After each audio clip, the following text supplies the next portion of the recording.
I want to give my apartment a makeover. I live in a junior 1-bedroom. It's a railroad apartment, so you can see all the way through the apartment in this straight line. I love it so much. This is genuinely my dream apartment in my dream neighborhood in my favorite city in the entire world, so I feel very lucky to be here. And I really love it as is, but I've been here for 8 years and I don't plan on leaving anytime soon. So there are a couple things that I want to do that I've been thinking about doing for a really long time that I think I just had commitment issues about because I used to be so nomadic before living here. For instance, I don't think I've painted a wall in all my years as a renter, so that's something I really want to do. So today we're going to talk through all my plans and dreams for the space. We're going to go room by room. I'm going to start with the kitchen and then the middle room and then finish in the main room because I think this is going to have the most happening in here. Let's get into it.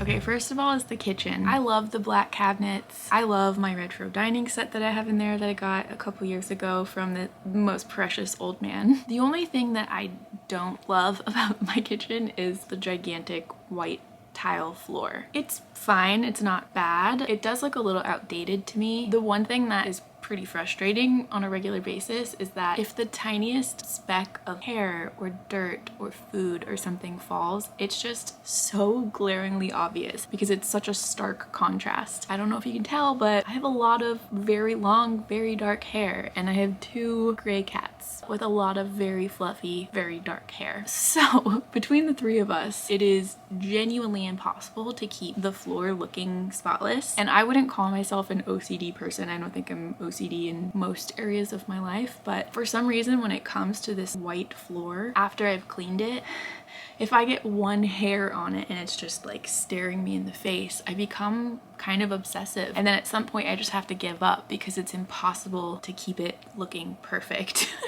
Don't get me wrong, I like to have clean floors, but I think it's just too much. It's too much pressure.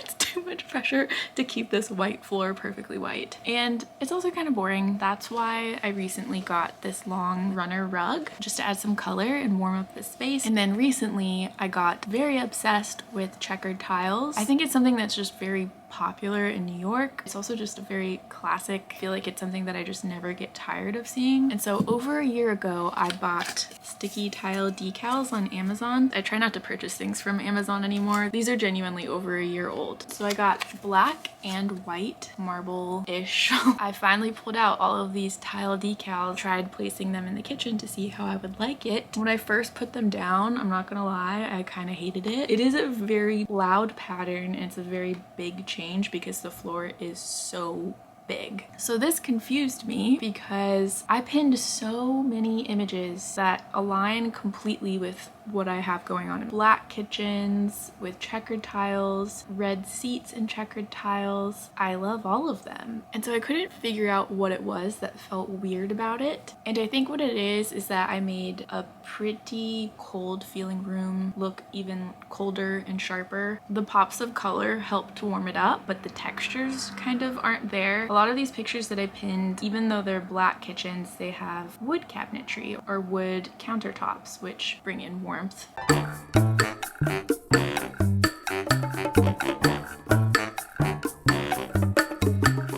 This isn't even very related. I just saved it because I really love this image of the diner in Twin Peaks. I love Twin Peaks. I love everything about this picture. Every single thing. I love diners. I think my goal has just kind of been to make my kitchen feel a little bit more like a diner. Somewhere online suggested to create a black border of tiles around the checkered tile part, and so I did that and I kind of love it. Something about it feels less intense, more contained. I also think at the time when I was experimenting with this, I didn't have as many plants as I have in the kitchen now. I think that I just need to add more warmth, maybe a little bit more color, and that to me feels like a huge transformation. And I think it will also look good with the view into the middle room. So let's get into that now.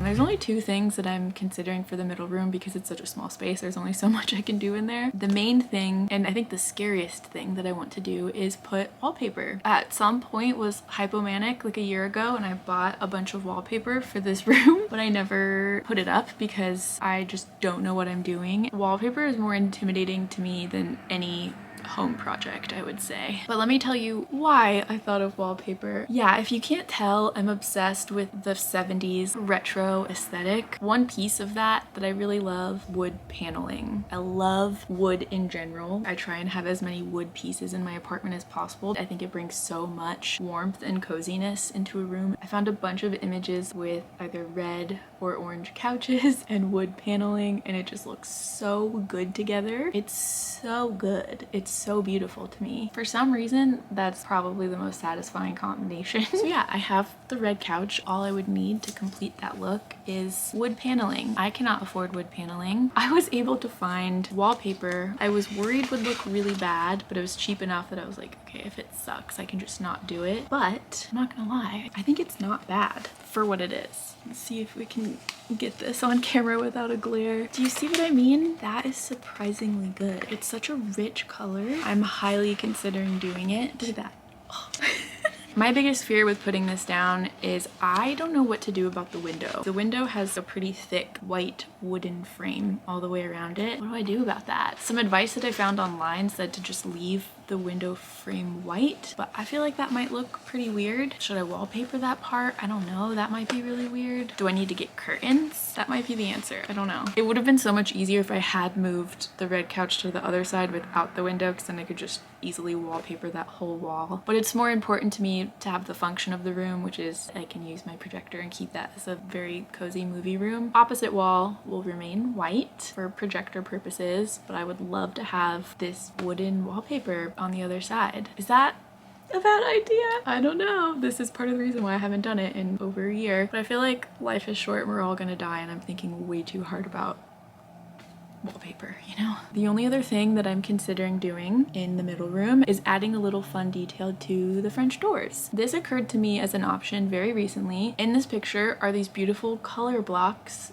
on the French doors. I love this so much. It really reminds me of this picture of people living their lives in these different apartment windows, different tints to all of these lives happening. Like each one is its own different movie. I'm gonna look into potentially doing that. I could also paint the French doors. I could just paint that room instead of wallpapering it. Paint the wall with the couch and then the wall with the French doors and the doors.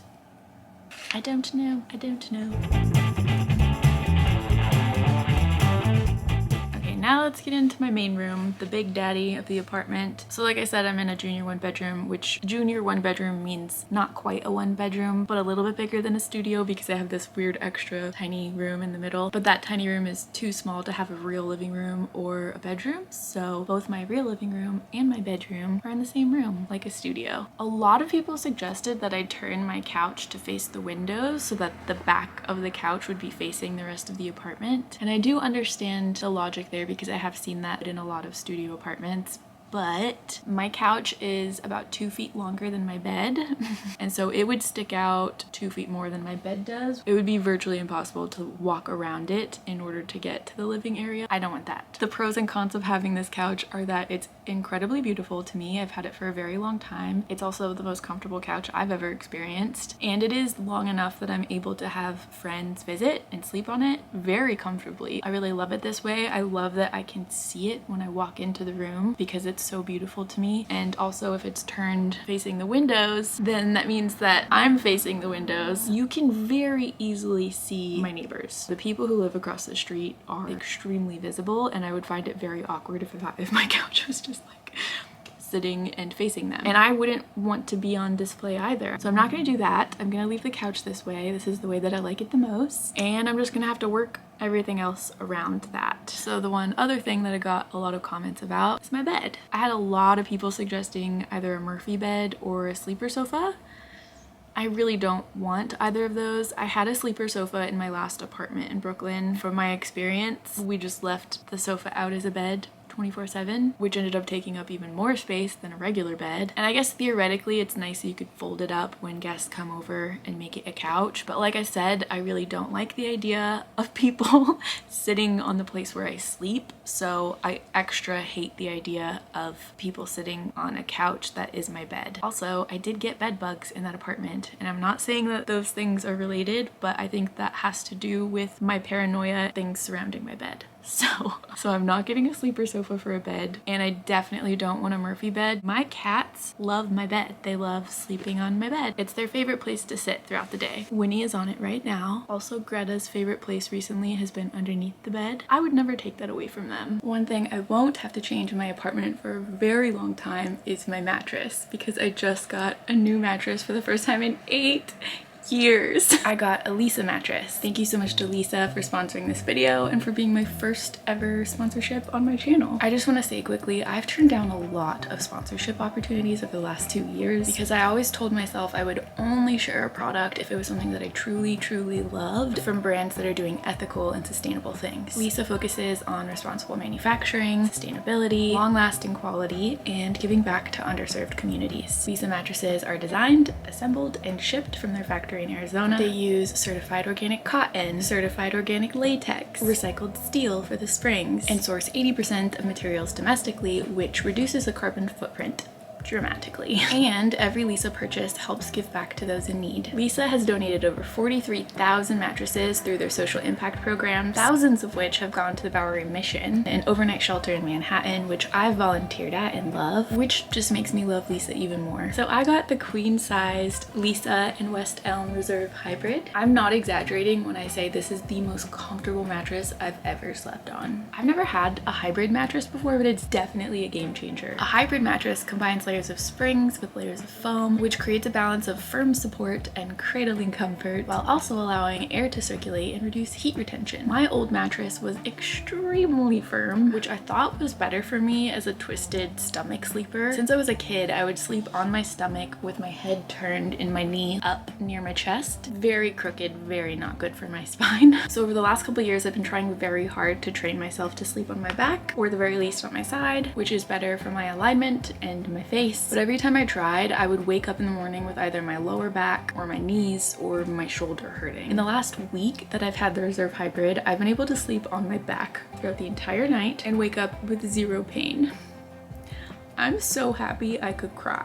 This mattress comes in medium firm, by the way. I don't know if I said that yet, but I think medium firm is perfect. The Reserve Hybrid has thousands of little micro springs, individually wrapped coils, and layers of premium foams which provide pressure relief and that supportive cradling feeling, which is the very thing that allows me to stay on my back throughout the night. The many motion absorbing layers also help to deliver uninterrupted sleep. Whether you have a partner that wiggles around a lot throughout the night or a cat that likes to do parkour off of furniture at 3 a.m. The motion isolation's got you covered. Lisa offers free delivery and a risk-free 120-night trial period on every mattress. Scan the QR code on the screen or click the link in the description and get $75 off your mattress purchase with the code Stephanie. That discount is on top of their current offer of 20% off select mattresses for their spring sale. Thank you so much to Lisa for my perfect mattress and for sponsoring this video.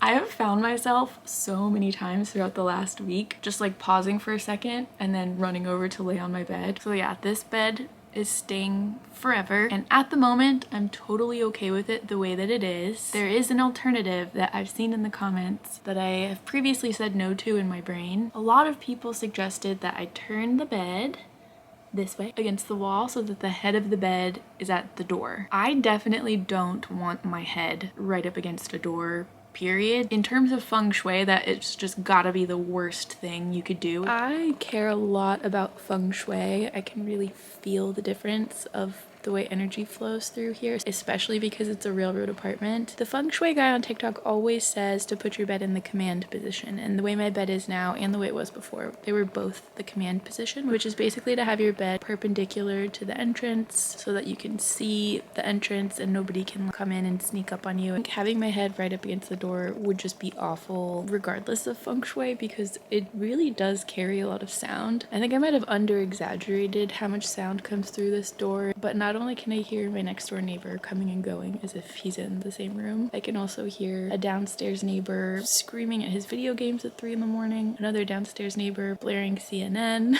So yeah, it's one thing to have my head here and the door over there. I live in a really old building that's made of brick, so this wall here is brick. I almost never hear my neighbor. The only noise comes from the window and the door. The windows are obviously louder more frequently than the door, but the door, when there is noise, it's loud enough that it wakes me up sometimes. So I do want to cover it regardless of if I have my head there. And someone suggested heavy velvet curtains. I love that idea, but for the time being I'm gonna keep my bed this way because this is just the way that feels right, and my sleep is most important for me right now, especially because I'm working so much. Unless I can figure out a really genius creative solution for covering the door. There's no solution for that immediately. Like, there's nothing in my apartment that I could put in front of the door, so that would involve needing to buy something. Some people suggested putting this bookcase in front of the door, but it's not possible because this door has multiple knobs that stick out, and this bookcase has backing on it, so the bookcase would stick out from the door about that much and it would be ugly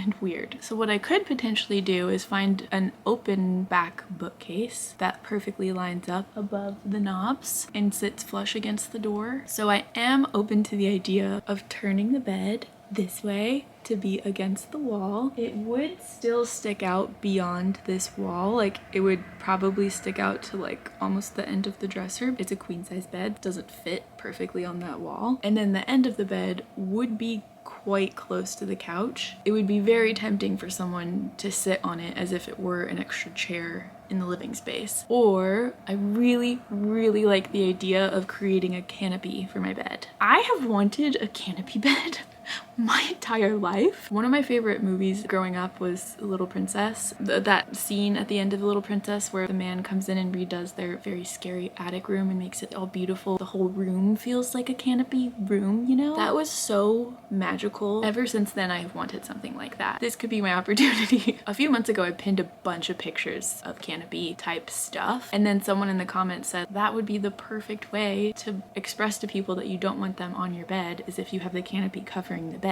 It's not just beautiful and whimsical, it's also could be super functional in that way and act as a curtain to block the light so that I don't need curtains on the side here. And then all my plants are getting more light, which would be great for my plants. So the thing that I'm most excited about when it comes to this room is the idea of a canopy bed. I just need to figure out how to execute that. So whether I keep my bed oriented this way or I figure out a way to turn it this way and cover the hallway door, either way, I want a canopy on my bed. I want it so bad. A lot of pictures I saw on Pinterest had some sort of big ring thing where all the fabric comes down from. I really don't like the look of that. I don't know, it looks kind of childish to me. There's these pictures, like this picture I'm obsessed with. I'm obsessed with this. There's also this. This is like a princess bed to me. I also really love the look of this. So pretty. I love this, the way that this is draped. Okay, so everything looks like it's being draped from the ceiling. I gotta figure out how to do that. If it does go this direction and I put a bookshelf as basically the headboard that covers the door, would it make sense to add a canopy to that? I feel like those two things might be contradictory. I think I would have to choose between canopy or bookshelf. I did pin a lot of pictures recently of beds situated in these very like tight cubby-like spaces. I think that looks so cozy and it probably feels like being on a ship or in the womb. I also obviously love all of this wood in all these pictures, and I don't think that I could recreate that. Should I put the wood wallpaper? Wait.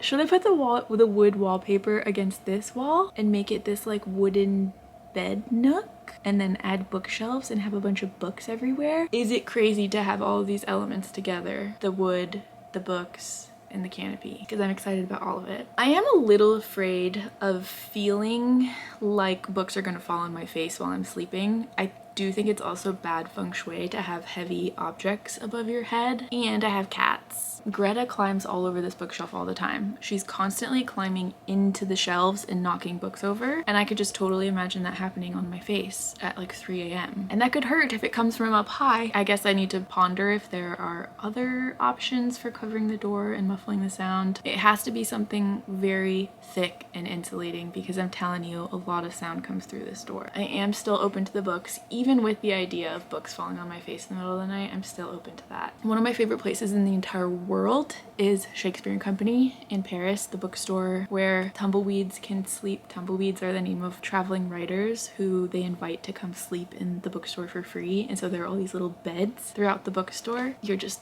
surrounded by books. The other main thing that I've been wanting to do to this room for a very long time is paint it, because it is just like a lot of white wall in here. For most of my time living in this apartment, I've had this wall completely covered in plants. On top of this bookshelf here, I have a couple of very long vining pothos plants. I used to have a Rhaphidophora tetrasperma on the other side. It was a little hard to keep up with and manage. I had to be on top of my pruning all the time. There were a couple times where I had friends over and getting leaves and vines stuck in their hair and having to like bat them away constantly, which I think is kind of hilarious for that to be even something that could happen to you in the middle of New York City. But yeah, I eventually got kind of bored of that and pruned all of it back and propagated it in anticipation of painting these walls. I want to paint them green. A couple years ago, I saw one particular picture of a color-drenched green room. I became so obsessed with this image. I was like, I have to do this. I have the green couch. Green is my favorite color. I know I would love this. And I think it would look really good with my wooden bookcase and all of my books. I also think the green would look really good against my brick fireplace. And then my ultimate dream would be to have this color-drenched green on green couch, and then to also get a huge ornate gold frame with an epic picture painting of a sailboat. I want a sailboat painting. I obviously think the gold frames are beautiful, but I think gold and green together are one of the most beautiful color combinations. Yeah, all those colors together are very satisfying to me. And I'm obsessed with sailing. I work as a deckhand on sailboats. Okay, the last thing in this room that I think there is to talk about is the fireplace. I actually just got a comment from someone on my recent rearranging video about what to do with my fireplace, and this comment breaks my heart because of what happened. The comment said, might I suggest making or buying bookshelves for the inside of the fireplace nook? I did that. I had that. I built a bookcase to fit perfectly inside my fireplace nook, and it looked so good. I had over 80 books in there, and some of them were my favorite books. And then when I was away on a trip, I had friends staying in my apartment and watching my cats. The whole of the fireplace, part that's sealed that used to be the functioning part of the fireplace, it started leaking and dripping water onto all of my books. And I think it happened so slowly over time because this was the rainiest October on record in however many years. I had so many books in there that were so special to me ruined. They were soaking wet, they were moldy, and I had to throw them away. I was a creative writing and literature major. I think books are sacred. I would never throw away a book, even if I didn't like the contents of it. After that happened, I had maintenance come out to fix the issue. So I put some books back. It continued to rain. More of my books got wet, and I have resolved to never again put anything that I don't want to get wet in this fireplace nook. Over the last 4 years, it has continued raining in there. I've had them come out to fix it a dozen times. I don't know what it is. It's hard to fix. It just rains in my apartment sometimes. So that limits what I can do with that space. I did have a plant in that nook for a little while, but that space is actually much too dark for a plant. It ended up getting weird and sad. So yeah, I'm not sure if anything can be done with the fireplace. I was thinking it might be nice to have sconces on either side of it. There are these, you know, modern but antique looking LED sconces that I could stick to the walls on either side. An honorable mention of something that I have been obsessed with recently, but I don't know where or how I could incorporate this, is a bead curtain. I used to have bead curtains when I was a kid. They're also very 70s. I would also like to eventually completely upgrade all of the lighting in my apartment. My apartment pretty much only has overhead recessed lighting, which is very ugly. A lot of the recessed light bulbs are actually out, and they're way too high up there for me to get to because I don't have a ladder and I don't like them anyway, so I never changed them. I would really love to just have beautiful warm lamps. I would love to have one of those lampshade covers that go over boob lights because I have a boob light in my kitchen. And my dream light, something that I've wanted for a very long time because of how retro it is a swag light. I think that would be sick to have a swag light in either the kitchen or the middle room. And those are pretty easy to find at antique stores on Facebook Marketplace. Okay, I think that's all I have for you guys today. I hope I didn't miss anything. I honestly think just painting and wallpapering and doing the floor would completely transform my space, but now the thing that I'm actually most excited about is the canopy bed or a book nook bed. Either one of those would make me super freaking happy. The bed situation might be my priority coming up, but yeah, I'm never getting rid of this mattress. Thank you guys so much for watching. Thank you to Lisa for sponsoring. Thank you, Lisa. And now I have the best bed of my entire life. I still can't believe it. I hope you enjoyed this video. Let me know all your hot takes with my weird space, and I'll see you guys very soon.